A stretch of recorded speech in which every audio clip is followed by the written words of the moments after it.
आपके साथ पराग गुप्ता और आप देख रहे हैं इंडिया न्यूज उत्तर प्रदेश उत्तराखंड। किस्सा कुर्सी का में आज बात चौथे और पांचवें दौर को लेकर होगी। चौथे चरण का मतदान कल यानी कि 23 फरवरी को होगा। साथ ही पांचवें चरण की तैयारियां जोरों पर हैं। अब नेता एक तीर से दो निशाने साध रहे हैं। पांचवें चरण की रैलियों के बहाने चौथे चरण के रण को जीतने की भरपूर कोशिश की जा रही है। सियासत के तमाम दिग्गज एक दूसरे के खिलाफ वार कर रहे हैं। इल्जामों की बारिश हो रही है तो जनता का सबसे तेजी दिखाने की होड़ सी भी लगी हुई है। लेकिन इन्हीं चुनावी सरगर्मियों में मुद्दों को दरकिनार कर कटाक्ष पर जोर दिया जा रहा है। यूपी में पहले चरण में गन्ना किसान पलायन के रास्ते दंगे से होते हुए आतंकवाद तक पहुंच गए, लेकिन अब जुबानी जंग की लड़ाई त्योहारों पर आ पहुंची है। तस्वीर साफ है कि अब ईद, बकरीद, होली और दिवाली पर वार पलटवार होगा, लेकिन जो मुद्दे जनता से जुड़े हुए हैं उस पर कोई बात नहीं कर रहा। चुनाव की तारीखों के ऐलान से पहले सभी दल यही वादा कर रहे थे कि हम 2022 में चुनाव, विकास और जनता के मुद्दे पर लड़ेंगे, लेकिन जैसे जैसे राजनेता चुनावी मैदान में उतरे वो सभी मुद्दे भूल गए और सिर्फ हवा हवाई बातें करने लगे।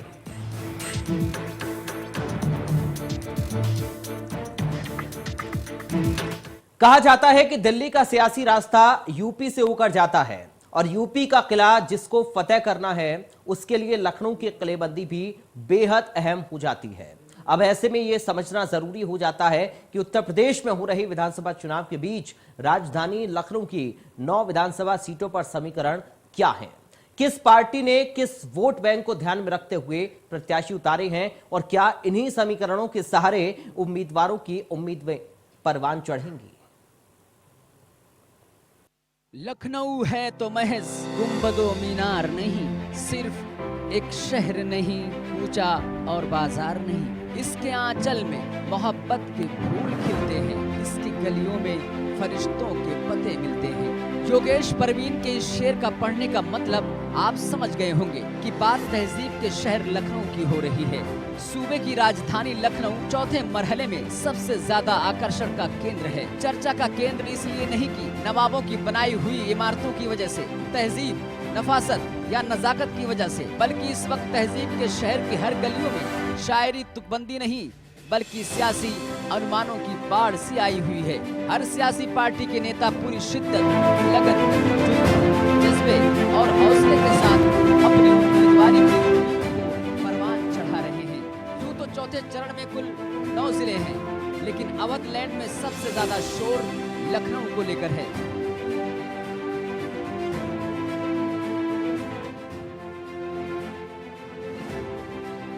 लखनऊ जिले में कुल 9 विधानसभा सीटें हैं। लखनऊ पूर्वी, लखनऊ उत्तरी, लखनऊ मध्य, लखनऊ पश्चिमी, सरोजनी नगर, लखनऊ कैंट, मोहनलालगंज, मलिहाबाद और बख्शी का तालाब। आइए अब आपको बताते हैं कि 2017 में इन 9 सीटों पर किसका कब्जा रहा, ये भी देख लीजिए। 2017 में बीजेपी ने 9 में से 8 सीटें जीती थी। पूर्वी विधानसभा सीट पर बीजेपी का कब्जा रहा। लखनऊ पश्चिमी में बीजेपी जीती। लखनऊ मध्य में बीजेपी ने लहराया परचम। सरोजनी नगर सीट बीजेपी ने जीती थी। लखनऊ उत्तरी सीट पर भाजपा की रही फतेह। लखनऊ कैंट सीट पर भाजपा की झोली में गई। बख्शी का तालाब सीट भाजपा ने जीती। मलिहाबाद सीट पहली बार बीजेपी ने जीती। मोहनलालगंज सुरक्षित सीट सपा ने जीती थी।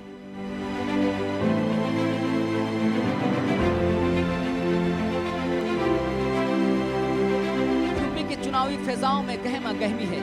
हर तरफ सियासी तीरों की बौछार हो रही है और अब चौथे चरण के रण को कब्जे में करने के लिए राजधानी लखनऊ राजनीतिक और आकर्षण का केंद्र बना हुआ है। लखनऊ की 9 सीटों पर सभी दलों ने अपने योद्धाओं को मैदान में उतारकर जीत की जिम्मेदारी सौंप दी है।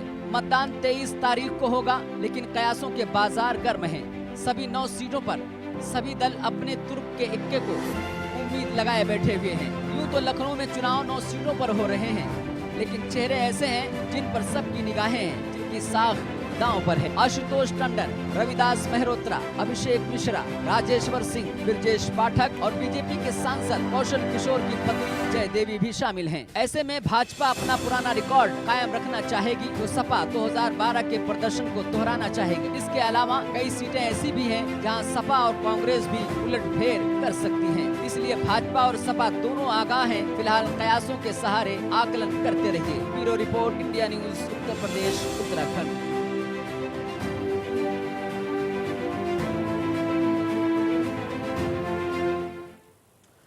यूपी के पहले चरण से ही व्यक्तिगत हमले शुरू हो गए थे, लेकिन अब हमला काफी खतरनाक अंदाज में किया जा रहा है। बीजेपी की तरफ से मोर्चा संभालने वालों में पीएम मोदी, सीएम योगी, अमित शाह, राजनाथ सिंह जैसे कद्दावर नेता लगातार जनसभाएं कर रहे हैं, तो वहीं दूसरी तरफ सपा की तरफ से अखिलेश अकेले ही रैलियां और रोड शो कर रहे हैं। बसपा की तरफ से मायावती कभी कभी दर्शन दे जाती हैं। उधर कांग्रेस की बागडोर प्रियंका ने मजबूती के साथ संभाल रखी है। लेकिन सवाल यह है कि मुद्दे आखिर कहां गायब होते जा रहे हैं। लड़ाई अब त्योहारों पर आ पहुंची है, इसलिए अब ईद, बकरीद, होली, दिवाली की बातें होने लगी हैं।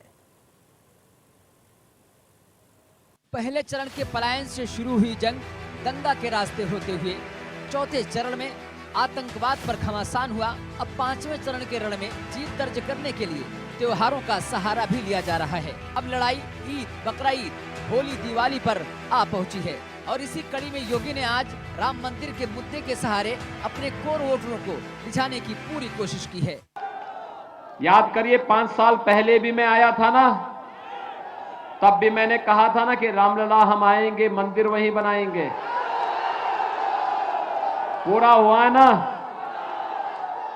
आज अयोध्या में भगवान राम के भव्य मंदिर के निर्माण का कार्य प्रारंभ हो गया कि नहीं हुआ है? क्या ये काम समाजवादी पार्टी करा सकती थी? क्या ये काम बहुजन समाजवादी पार्टी करा सकती थी? क्या ये काम कांग्रेस करा पाती थी?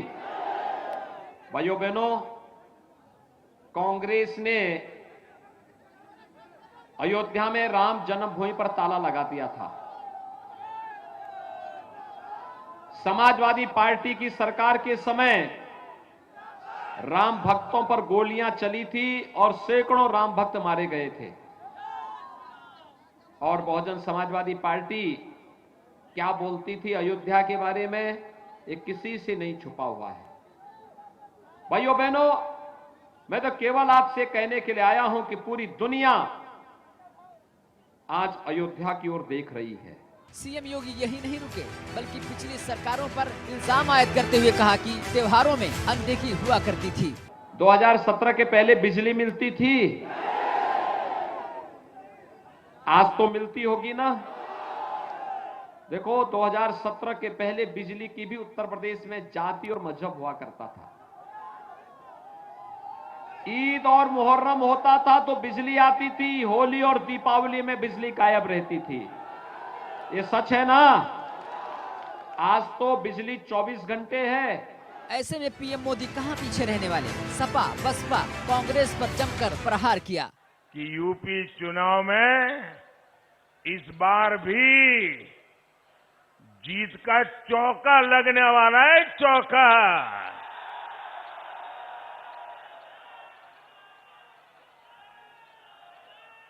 एक बार 2014, दूसरी बार 2017, तीसरी बार 2019 और इस बार चौका। भाजपा के सभी बड़े स्टार प्रचारक, सबसे करीबी प्रतिद्वंदी अखिलेश को कोई वॉकओवर देने के मूड में नहीं है। तभी तो अमित शाह ने कहा कि अखिलेश अच्छे बल्लेबाज नहीं, फुलटॉस का भी फायदा नहीं उठा पाते। ये अखिलेश बाबू है ना, अखिलेश बाबू, ये अच्छे गेंदबाज नहीं है। गेंद डालने वाला अगर फुलटॉस डाल दे तो बल्लेबाज ने चौका लगाना चाहिए या नहीं लगाना चाहिए? जरा जोर से बोलो, लगाना चाहिए या नहीं लगाना चाहिए? 14 में आपने भाजपा को जिताया ना, 17 में जिताया ना, 19 में जिताया ना, अब 22 में जिताकर बाउंड्री लगाने का काम करो। भाजपा को चुनाव प्रचार के जरिए सुर्खियों में रहने का हुनर अच्छी तरह से मालूम है। कोई रैलियों से, कोई रोड शो से, कोई जनसंपर्क से विपक्षियों पर प्रहार कर रहे हैं, तो इधर अनुराग ठाकुर प्रेस कॉन्फ्रेंस कर अखिलेश से सवाल पूछ रहे हैं। हमने कई सवाल अखिलेश जी से पूछे और हर सवाल पर अखिलेश यादव चुप रहे। पहली सूची समाजवादी पार्टी की बाहर आई, उम्मीदवार कम, उम्मीदों पर वार करने वाले ज्यादा नजर आए। जेल वाले, बेल वाले सपा की सूची में नजर आए। सवाल पूछा तो अखिलेश यादव जी चुप, और उसके बाद कभी दूसरी सूची नहीं आई। चुनाव आगे बढ़ा। उन्नाव के दलित परिवार की एक मां अपनी बेटी के जीवन को बचाने के लिए अखिलेश जी के सामने आई। अखिलेश जी की सरकार में तो सुनवाई और कार्रवाई दोनों ही नहीं होते थे। कम से कम एक मां की सुनवाई तो हो जाती, एक दलित बेटी बच तो जाती। अखिलेश जी से सवाल पूछा कि समाजवादी पार्टी के नेता ने दलित बेटी का अपहरण किया और हत्या की। अखिलेश यादव चुप।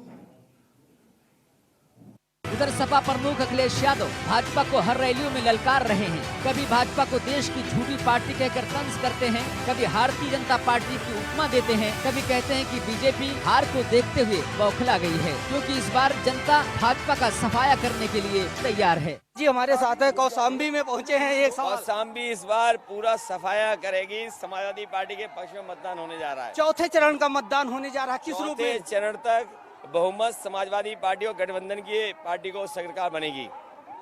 बिल्कुल जिस तरीके से योगी आदित्यनाथ के तमाम बयान आ रहे हैं। योगी के गर्मी वाले बयान पर अखिलेश ने कहा कि हम गर्मी नहीं, भर्ती निकालेंगे, रोजगार देंगे। जो गर्मी निकालने की बात कह रहे थे,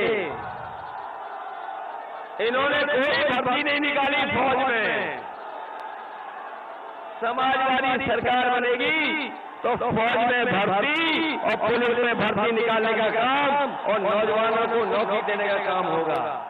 वहीं प्रियंका गांधी ने कहा कि भाजपा फिजूल की बातों करने की आदी हो चुकी है। उत्तर प्रदेश में इतने सरकारी पद खाली पड़े हुए हैं, इसके बाद भी यहाँ बेरोजगारी क्यों है? उन्होंने कहा कि पीएम मोदी को केवल प्रासंगिक मुद्दों पर बात करनी चाहिए। अपने स्पीच में बोला है कि जो ऑपोजिशन है, सपा और कांग्रेस, टेररिस्ट के सिंपैथाइजर हैं। आपका क्या स्टैंड रहेगा प्रधानमंत्री ने? इन फिजूल की बातों का तो जवाब देने का तो मुझे की जरूरत ही नहीं पड़ती मुझे, क्योंकि मैं समझती हूँ कि ये फिजूल की बातें हैं। उनको भी मालूम है कि ये सच नहीं है, वो चुनाव की वजह से कह रहे हैं। ये फिजूल की बातें, आतंकवादी, ये वो, क्या फिजूल की बातें हैं? एक दूसरे पर इल्जामों की बारिश के बीच असल मुद्दे कहीं न कहीं गायब हो जाने से जनता की समस्या हर बार की तरह जस की तस रहेंगी क्या? बड़ा सवाल यही है। Bureau report, India news, Uttar Pradesh, Uttarakhand. UP में चुनाव के 3 दौर खत्म हो चुके हैं। कल यानी कि 23 फरवरी को चौथे चरण का मतदान होगा, लेकिन चौथे चरण को जीतने के लिए अवध लैंड पर रैलियों, रोड शोज, जनसंपर्क का हुजूम सभी पार्टियों की तरफ से देखने को मिला। वार पलटवार, आरोप प्रत्यारोप भी देखने को मिला। लेकिन पिछले चुनाव में जनता ने चौथे चरण में किसको अपना मसीहा माना था और किसको नकारा था।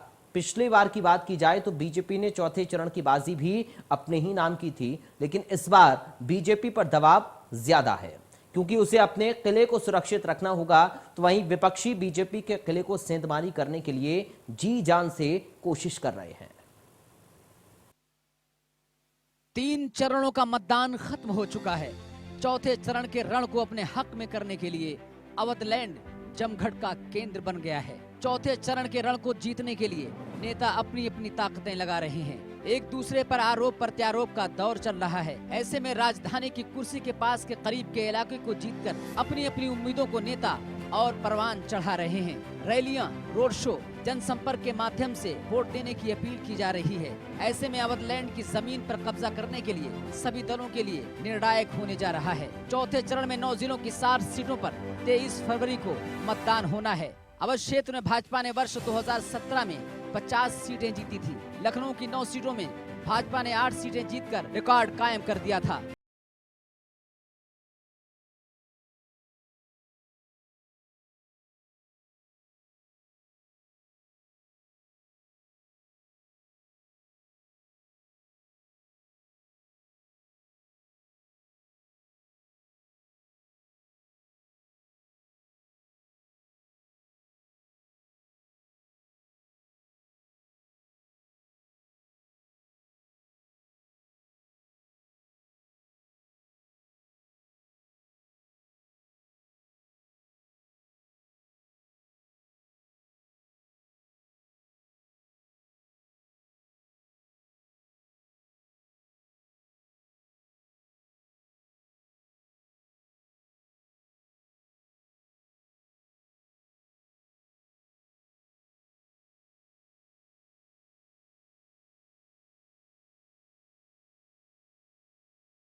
जरा ये भी देख लीजिए कि चौथे चरण में जिन नेताओं को जनता को अपना रहनुमा चुनना है, उनमें पढ़े लिखे नेता कितने हैं?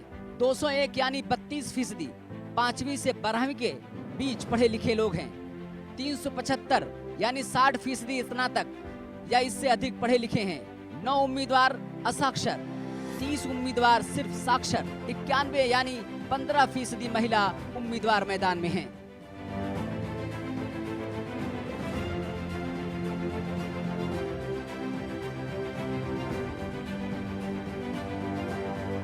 यूं तो जनता के दर पर पहुंचकर सभी नेता जनता का सबसे करीबी और हितैषी बनने की कोशिश करते हैं। कितने गरीब हैं और कितने अमीर हैं, जरा ये भी गौर फरमा लीजिए। 621 में से 231 यानी 37% नेता करोड़पति हैं। लखनऊ पश्चिम से आप उम्मीदवार राजीव बख्शी 56 करोड़ के मालिक हैं। सीतापुर के महोली से सपा प्रत्याशी अनूप कुमार गुप्ता 52 करोड़ के मालिक हैं। हरदोई से बसपा प्रत्याशी शोभित पाठक 34 करोड़ के मालिक हैं।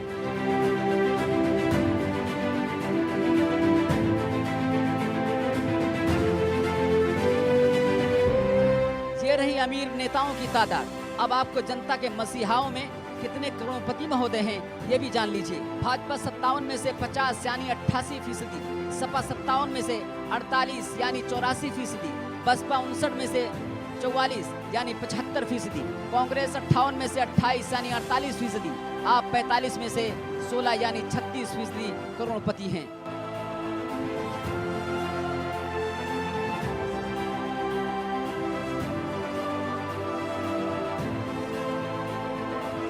चौथे मरहले में अपने हर मुमकिन कोशिश करने वाले नेताओं में कितने केस का बोझ लेकर चुनाव में ताल ठोक रहे हैं, जरा ये भी गौर फरमा लीजिए।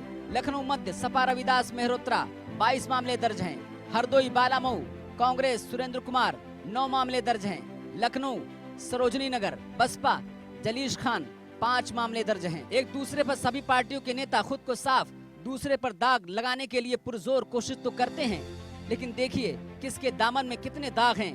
क्या ये दाग अच्छे हैं? सपा के 57 में से 30 यानी 53% पर आपराधिक मामले दर्ज हैं। कांग्रेस के 58 में से 31 यानी 53% मामले दर्ज हैं। बसपा के 59 में से 26 यानी 44% के लोगों पर मामले दर्ज हैं। भाजपा के 57 में से 23 यानी 40% लोगों पर मामले दर्ज हैं। आपके 45 में से 11 यानी कि 24% लोगों पर मामले दर्ज हैं। फिलहाल सारी जद्दोजहद, सारी कवायद, सारे वादे, सारे दावे अपने परचम लहराने के लिए, लेकिन जनता जब फैसला सुनाएगी तभी पता चलेगा कि आखिर किसके दाग को जनता पसंद करती है और किसके दाग को नापसंद। Bureau report, India news, Uttar Pradesh, Uttarakhand. तो आप देख रहे थे किस्सा कुर्सी का। मुझे दीजिए इजाजत, नमस्कार।